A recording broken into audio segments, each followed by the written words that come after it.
Hello everyone, thanks for virtually coming along to see this presentation. This is a paper written by myself and Beth Kühnel Mann from the University of Exeter, looking at candidate ethnicity and voter penalties at the 2019 general election, returning to the ethnic penalty hypothesis. So, executive summary straight off the bat. What we basically find in this paper is that there's strong evidence that British voters discriminated against ethnic minority candidates at the 2019 general election. So we find a 3.5 point penalty was levied at Liberal Democrat Asian candidates. 2 point penalty seems to be levelled at Conservative candidates from Asian and Black ethnic backgrounds, but we didn't find too much evidence at all of penalties levelled at the Labour minority candidates. Generally speaking, the kind of specificity and the size of these penalties is consistent with earlier evidence about ethnic penalties from previous literature, though we suggest that they're perhaps a little bit more significant and more systematic than previous research might be hinting toward. We also find this potential discrimination against female and young candidates, but only in the case of the Conservatives, and even then, sort of, it's a little bit not as robust as we kind of might like to be able to put up front. So this paper, if you've sort of read it or you looked at it, is quite messy. We're still kind of playing around with the format and sort of any comments about what we should include or exclude. There's a lot of tables in there at the minute. Will be gratefully received. As well, sort of any suggestions on literature, particularly for the gender and age penalties, would be fantastically welcome. But yeah, looking forward to see what you will think. So the motivation and the research questions then. So we've just had an election. It was less than a year ago, which is amazing to think about, but yeah, it wasn't that long ago. The data is fresh, and we have equality and diversity movements being pushed into the mainstream in the minute by Black Lives Matter and sort of Me Too movements and other movements around those. So the iron is hot in terms of thinking about equality and diversity among candidates and among our MPs. Now, there are more ethnic minority and female candidates and MPs than ever before in elections, but there's still not parity between the House of Commons and the UK population. So we don't see a 50-50 parliament, and we don't see around 15% of our MPs coming from minority backgrounds, which would reflect the overall British population. Now, existing literature has identified what we call ethnic penalties in British elections, whereby voters will avoid candidates from minority backgrounds. And it's been suggested that this could be holding back representation of minority groups. Further, we sort of considered that punitive voter behaviour might extend toward female candidates, and could this explain the lack of a 50-50 gender parliament? And what explains why we have candidates predominantly from sort of middle-aged profiles as well? Could there be some kind of voter discrimination there that might explain why younger and particularly older candidates don't perhaps do so well? So a little bit more then on the voter discrimination and penalties angle. There's a healthy amount of research which has looked into ethnic penalties. And these are what we sort of conceptualize as systematic voter active discrimination against minority candidates, ethnic minority candidates, non-white candidates, based on their racial profile alone. So we control for their sort of political experience, their background, their party level effects, the constituency that they're in, the marginality of the seats. All of these things are controlled for in our models and other models which have looked into this, and they sort of find systematic evidence of discrimination. So what does that look like on the aggregate? Well, minority candidates sort of get less of the vote, or they see larger swings against them if their party is going down in an election, or smaller swings toward them if their party is generally going up in an election than their white colleagues, all else being equal. And the motivations, obviously this is a sort of collective aggregate picture of individual voter level effects, and these might sort of include outright prejudice against minority groups on the part of white voters who make up the majority of voters in British elections, of course. So some voters simply do not like people from other races. It's very overtly sort of racially prejudiced there. Some of it can be more subtle, so there might be in-group favourability happening, so a white candidate will favour another white candidate on a more subtle kind of preference toward their own group rather than active hatred toward another group. And also it can sort of, prejudice can seep into these competency judgments as well. So there's evidence that suggests that a lot of voters will look at a white, male, middle-aged candidate from a middle-class background and sort of think, well, that's kind of what a traditional MP looks like, and that kind of person is going to do better, quote unquote, or better represent me, quote unquote, as a parliamentarian. So I'm going to vote for them instead. Now, we wanted to extend this to look also for gender and age penalties, given the dominance of middle-aged males in the House of Commons, as well as white ethnic groups in the House of Commons. So, is there evidence, we wanted to know, of voters preferring male candidates and sort of middle-aged candidates over other candidates? Now, literature which has looked into this in terms of gender penalties has sort of suggested that there's not that much evidence that voters will systematically discriminate against female candidates who are there in front of them at the ballot box. But that body of work is quite small, and a lot of the literature on sort of gender effects in elections will focus, on the candidate side at least, will focus on the routes to candidacy and the discrimination that happens there and the sort of inequalities in terms of what happens in the House of Commons. So the body of work that we're sort of looking into there is quite small. And there's little to no work that we're aware of focusing on voter penalties levied against younger or older candidates specifically. Again, there's sort of wide literature about the process of becoming a candidate, but in terms of voter penalties, not a lot to fall back on. So we think we're expanding a little bit or opening some new sort of ground here as well. Why do we care? Why should we care about the effects that we're thinking about? Well, if voters are discriminating against candidates not from the sort of the traditionally dominant background of middle-aged white males, then this might explain why the House of Commons is still not representative. We have evidence that parties are putting more diverse candidates forward, and this is a kind of strategic factor here. But if voters are sort of voting against them, then this might cost the sort of normative representational goal. And this is important because better representation is better for political participation and engagement and sort of sense of belonging for groups that are traditionally marginalised and excluded from the political system. And it also leads to more inclusive and thus better policy outcomes. We get a more diverse range of opinions, we get more balance, and we are able to make better decisions because more voices are included in the policymaking process. Now, the literature, as well as we've said, on penalties against women and younger/older candidates is quite underdeveloped. It's not something that's explored all too often. We need to know more. So that's why we think that we should care about the research we're doing. Also, as well, if we can detect voter penalties here in 21st century Britain, a country that has systematically elected minority MPs every election since 1987, and is used to seeing minority candidates and used to seeing minority faces in Parliament and in the government, if we're still detecting voter penalties here, then that will sort of suggest probably they're likely to be in effect elsewhere too.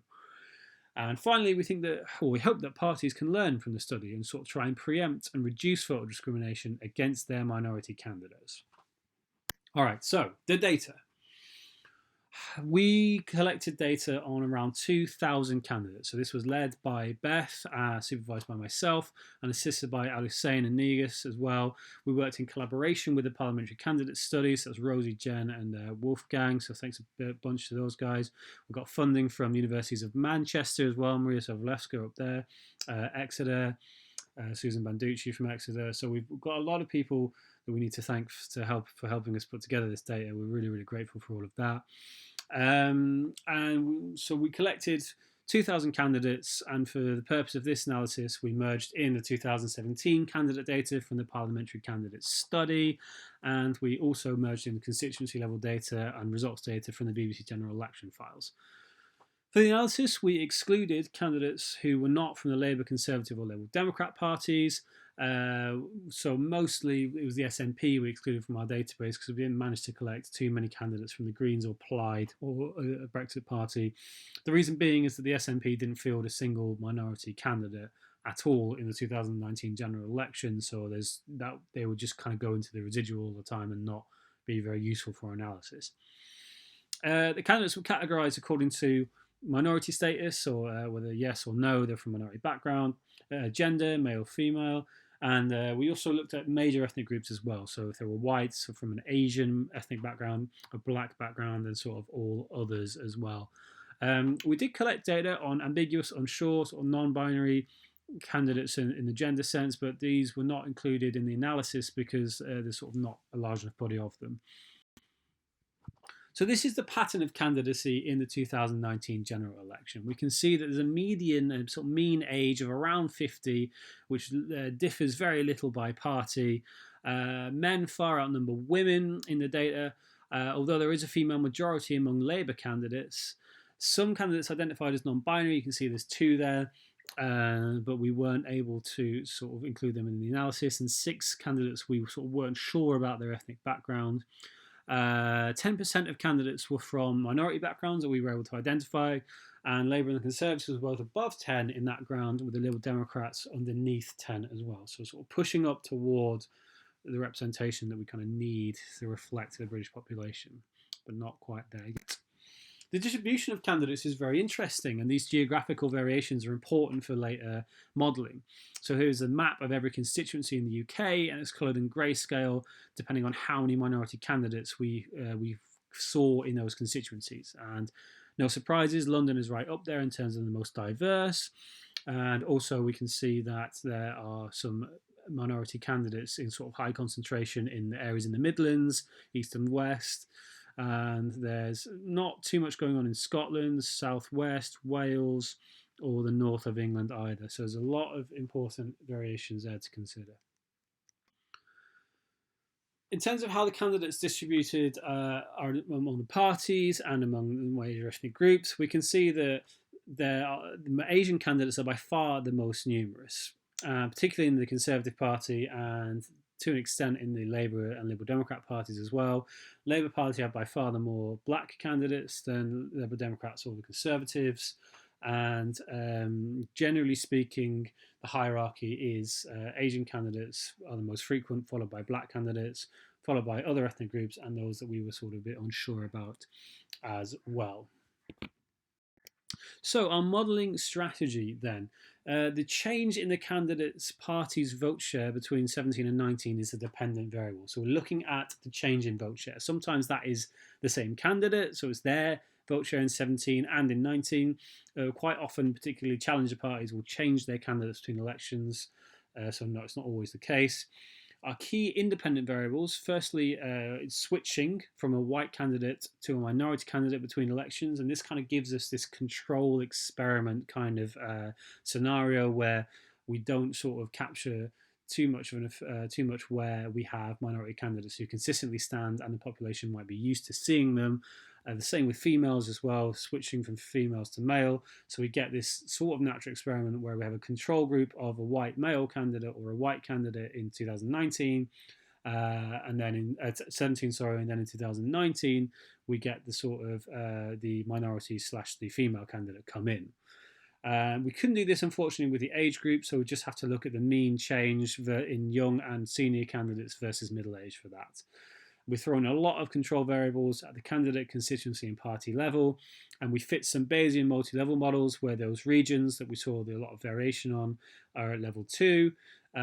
Each model was run with 4,000 iterations with weekly informative priors, and the intervals reported are the 89% credible intervals.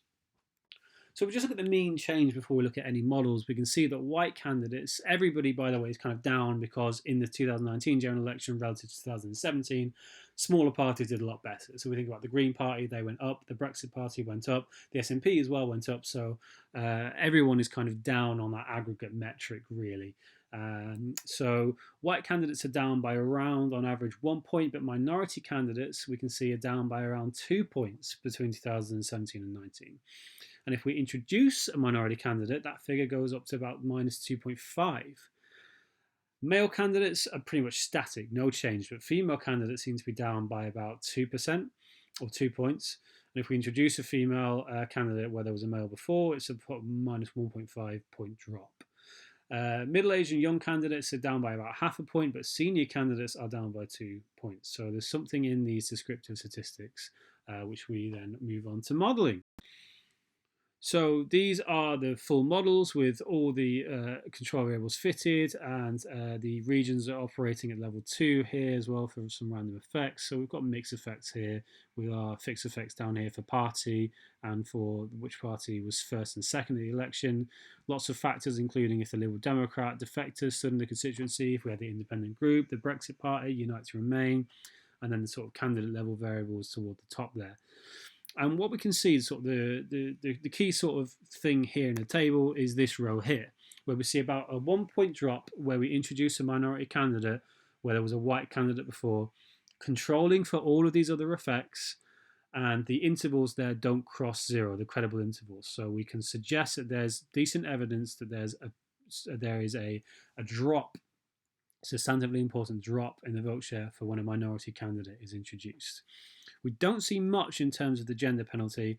There's a slight evidence, perhaps, that there is a age effect there, although it's close to zero on the upper bound. And then, of course, we can see these very strong party effects. So Labour, on average, down by about 9.5 points, even controlling for everything else, and Lib Dems up by about 2 points. When we break this into the groups, we can see that the Asian candidates are really driving the effect we saw beforehand. So they're down by about 2 points when you introduce an Asian candidate where there was a white candidate before. We don't see any such effects with black candidates or candidates from other ethnic backgrounds. There's nothing much of a gender effect here. Again, slight evidence for an age effect perhaps, and the party effects are still very strong too. Now, when we look at the sort of parties in isolation to try and isolate those party level effects, for the Labour candidates, we don't actually see much going on at all in terms of punitive effects. The Asian coefficient there is the average estimate of drop is about minus 1.5, but the interval crosses zero, so we can't be confident in that at all. There's really not much at all in terms of gender effects or age effects either, so nothing much going on here at all in the Labour model. The Conservatives, on the other hand, there's a lot going on. For instance, we can see that both black and Asian candidates, when introduced in 2019, appear to be down by about 2 points relative to the white counterparts, where there was a white candidate in 2017. And those intervals don't cross zero, and they're fairly far away from them. So these are quite important effects to think about. There's also some evidence that there is a gender effect here. So perhaps that female candidates introduced where there was a male candidate in 2017, they're down by about half a point. And also, there seems to be something of an age effect, perhaps for plus 60, over 65s and for the under 40s as well, although the intervals are so close to zero, about half a point effect there too. For the Liberal Democrats, here we find the biggest penalty, which was really surprising. For Asian candidates, they're down by about 3.5 points, where there was a white candidate in 2017. So that was really quite surprising. And there's also something interesting where we had black candidates, where there was a white candidate in 2017. They seem to have a little bit of an advantage maybe, although that lower interval is quite close to zero. So again, perhaps not too confident there. Nothing in terms of gender, nothing in terms of age. So to conclude, there's little evidence we found of age-based penalties or gender-based penalties, with the exception of the Conservatives, where possibly there's penalties against women and older and perhaps younger candidates too of around half a point, but we can't be too confident in them at this stage. Significant ethnic penalties have been detected in the 2019 general election. So they're pretty robust, but there's still only a handful of points either way. But there are 67 constituencies that were decided in 2019 with less than 5% of the vote. So even small penalties are worth knowing about and could be very important. Thinking more widely, it looks like the Conservatives might have some work to do in terms of trying to avoid penalties, and the Liberal Democrats have a lot to investigate in terms of their Asian candidates. But that's all from us for now. Thank you very much for watching, and I really look forward to hearing all of your comments.